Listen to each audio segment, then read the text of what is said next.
Hey, what's up, ladies and gentlemen? You are listening to Campfire Catholicism. I am your host, Elton Jarvis, and welcome to another episode of Spontaneous Saturday, where every Saturday, well, it hasn't been every Saturday, but on Saturdays where we discuss about spontaneous topics.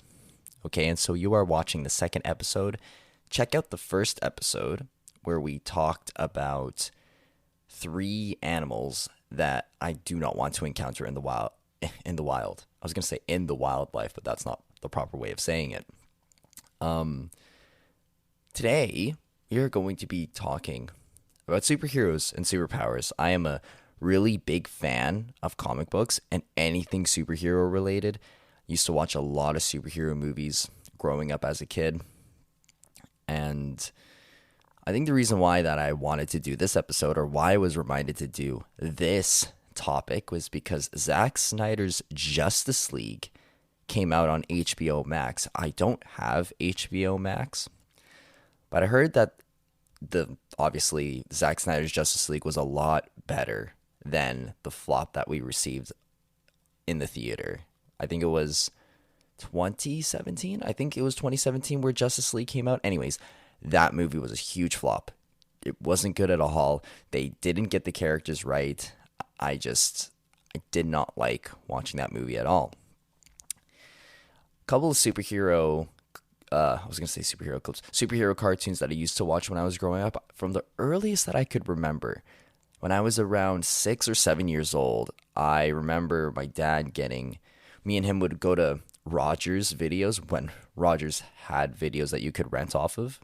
And I would always pick up Spider-Man VHS tapes.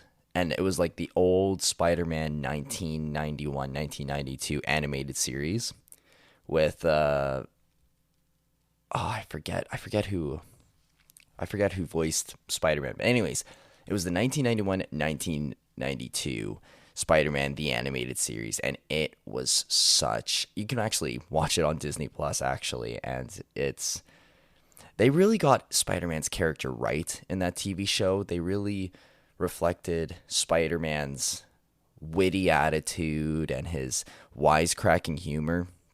And then they really mirrored Peter's awkwardness and just like all of his other little quirks that he has about himself.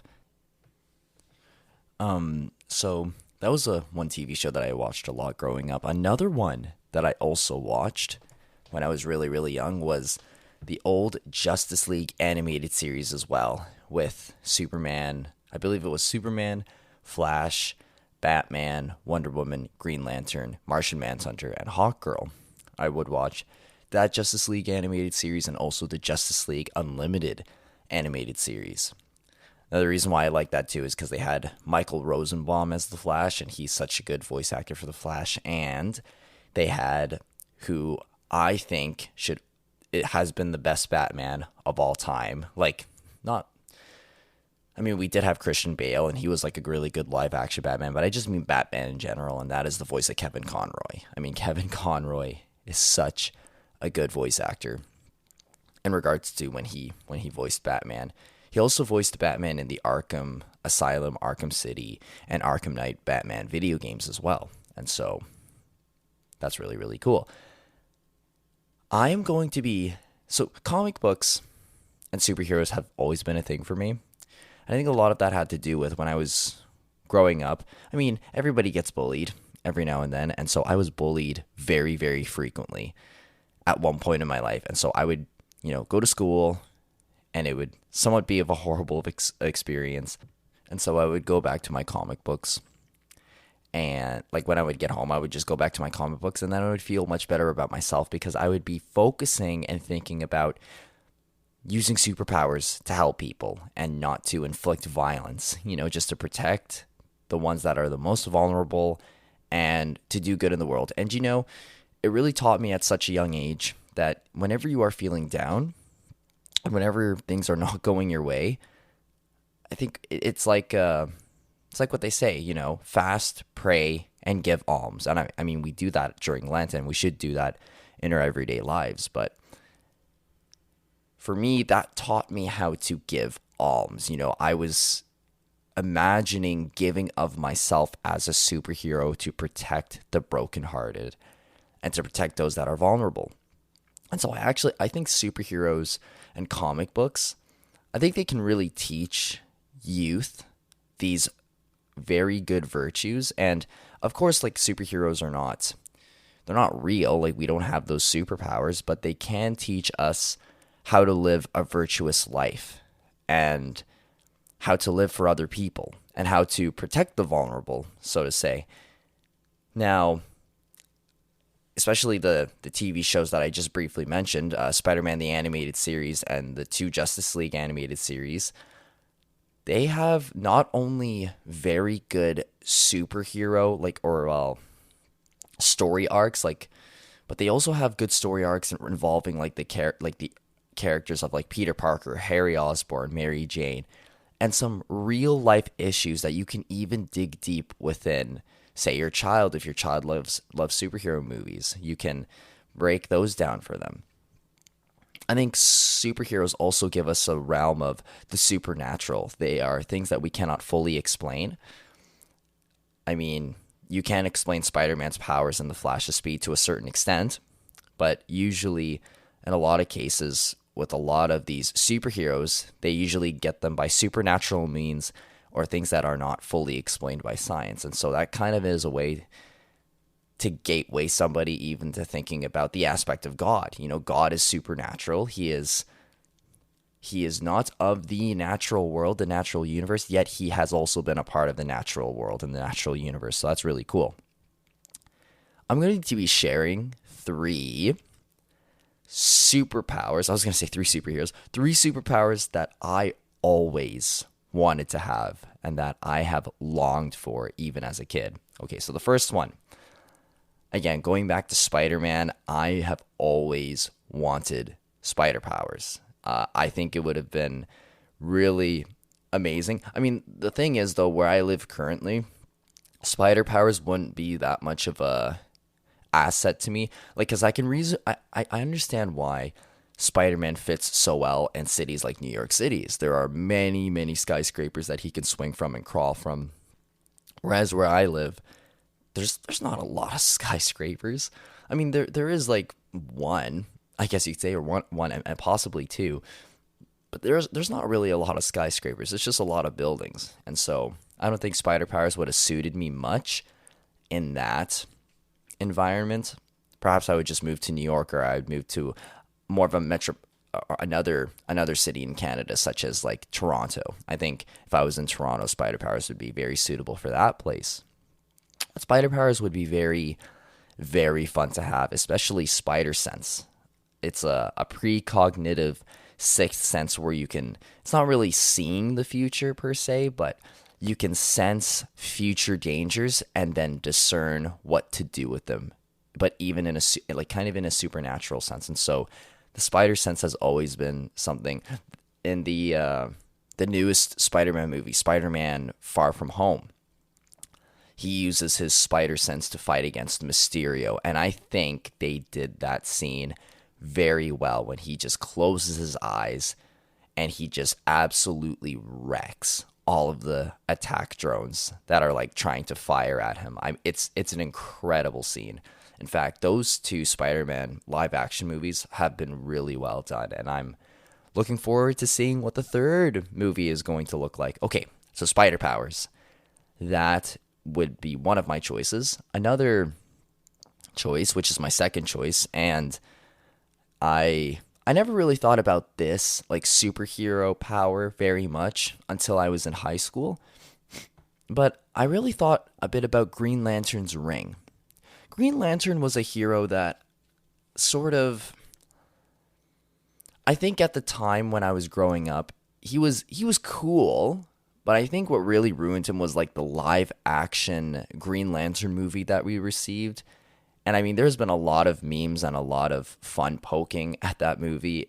That movie just didn't do Green Lantern right, I found. And it certainly didn't spark or grow my interest in learning about Green Lantern when I was growing up in high school. Although I will say that why should I be like, I guess focused on superheroes more than learning about other things that are more important in high school. Anyways, superheroes are great.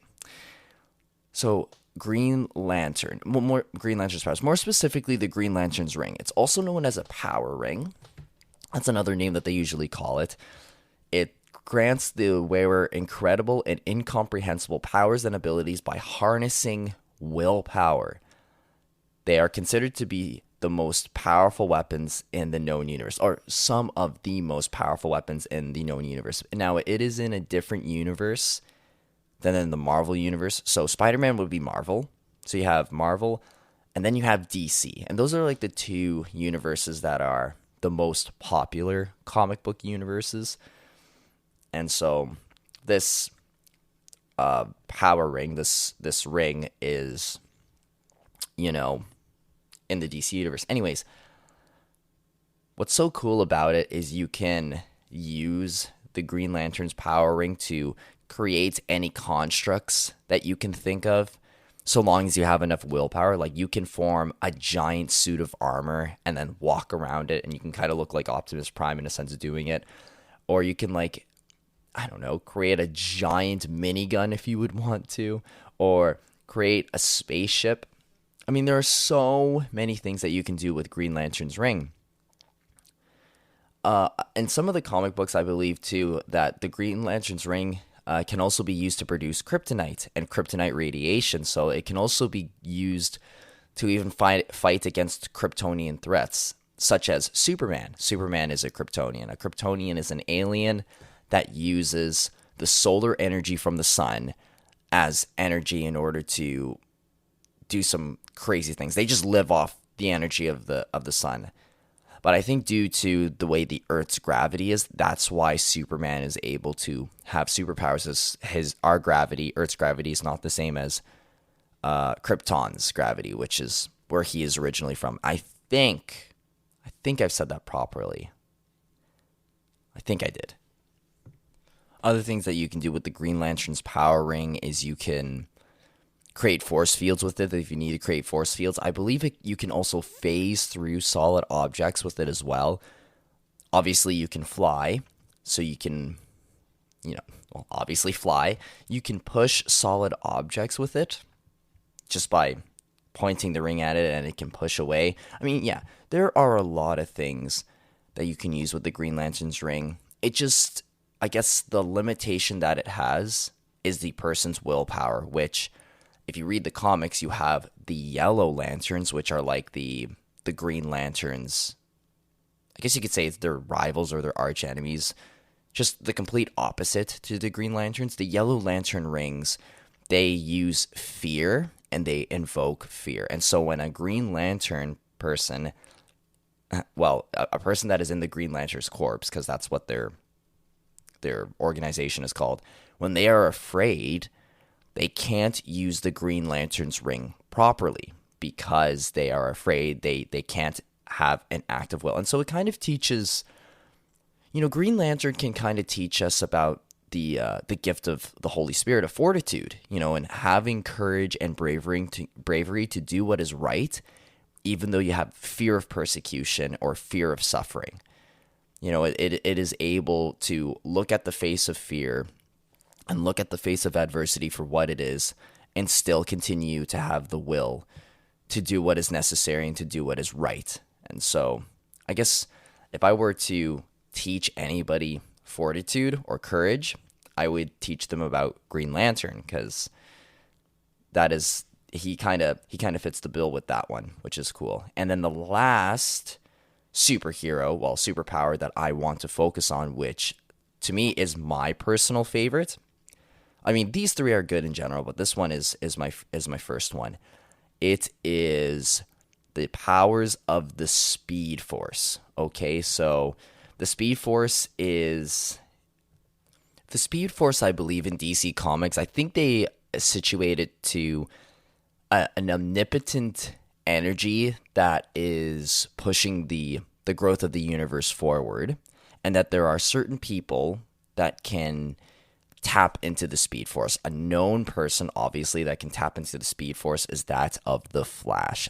The Flash is one of my favorite superheroes of all time, And all of the Speed Force's abilities are all desirable for me. And that's why I kept this one to the very last. I'm going to conclude this episode with the Speed Force. I could honestly talk about the Speed Force for a good hour and just what its abilities are.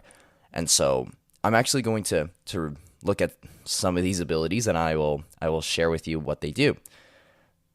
So, by the way, the Flash's alter ego, his identity is Barry Allen. Okay, so after Barry was struck by a bolt of lightning and doused with chemicals, that's how he received his powers. It created the Speed Force, a mysterious cosmic force that pushes time and space itself forward.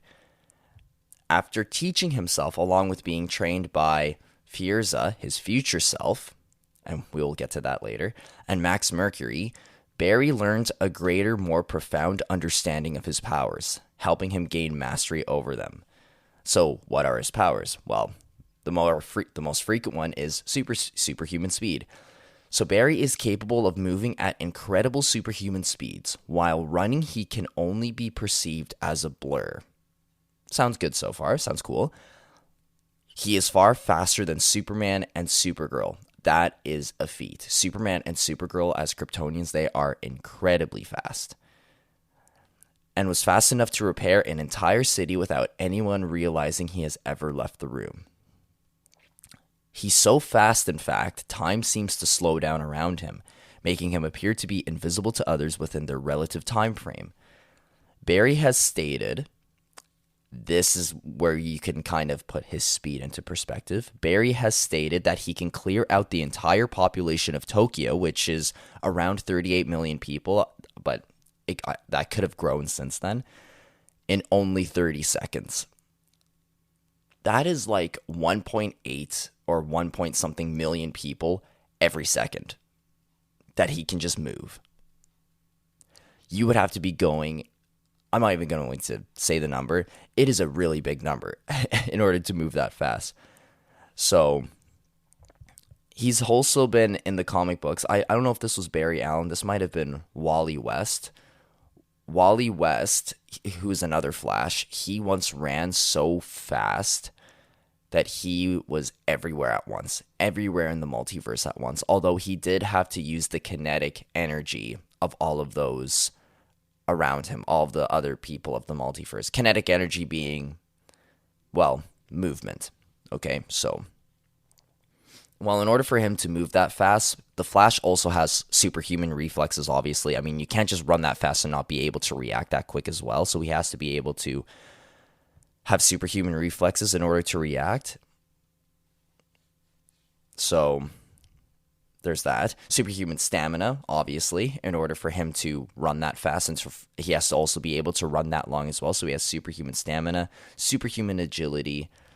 Now, there are moments where the Flash can run so fast and that he can break the space-time barrier. Theoretically, and this is what they say, if you run faster than light speed, then you can break the space-time barrier. First of all, how can somebody even run at light speed? The answer is you can't, because you wouldn't be able to survive accelerating and deaccelerating at such a speed without exploding. We're not meant to withstand such velocities, but because of the Speed Force kind of puts a force field around the Flash and around the areas in which he is running to protect it from any damage. So if you're wondering why the Flash can do certain things, just say the Speed Force, because the Speed Force as a comic book tool is there to just make scientific sense of it, I guess you could say. So when the Flash runs faster than light, he breaks the space-time barrier, and this is the part that's crazy too, is he can run forward or he can run back in time. He can essentially time travel. So that's also really interesting. So I've definitely thought about that a lot as well.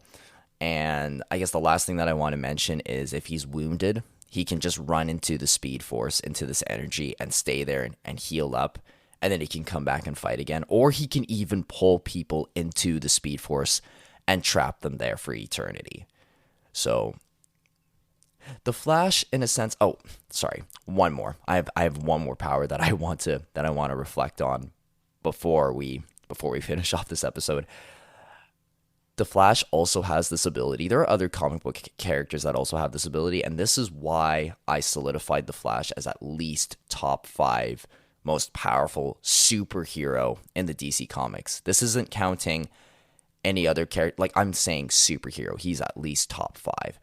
He is known, if he runs so fast and vibrates his molecules and his cells in his body, especially in his fists, he can increase his mass to that of a white dwarf star and punch things. It's called the infinite mass punch. I don't know exactly what the number or the measurement is of that of a white dwarf star, but basically, if he vibrates himself to perform an infinite mass punch, the person receiving it is essentially, they're not going to survive. They're just going to explode on contact. So there's that. So the Flash is very, very powerful. Same with Green Lantern. He's also very powerful. And Spider-Man, well, his powers would be great, but he would not be able to stand toe-to-toe with the Flash or the Green Lantern. In fact, I find that a lot of DC heroes are way more exponentially crazier than the Marvel heroes are, which a lot of people say that's why Marvel heroes are a lot more relatable, is because they are not so exponentially huge as the DC characters are. But I think it's also our perspective as well. I think we can get two perspectives. One, we can get really relatable heroes trying to do more impossible things in Marvel, whereas the DC superheroes, it seems that they are the impossible, yet they are trying to fit in and use their powers in their everyday life and in the ways that they should use them. So they have to practice temperance and prudence. So I think both comic books universes can really teach us a lot about virtues and how to live virtuously. That is going to conclude this episode of Spontaneous Saturday, though. I really hope that you guys enjoyed this episode, and perhaps I might even have a future episode where I talk more about superheroes. Please, again, follow follow our Spotify account thing so that you can get more of these episodes. Please follow and like the Facebook page, and follow our Instagram page as well. All of the links would be, well, in the descriptions and such. You have been listening to Campfire Catholicism. I hope you guys have a great rest of your day and a great rest of your week. Take care.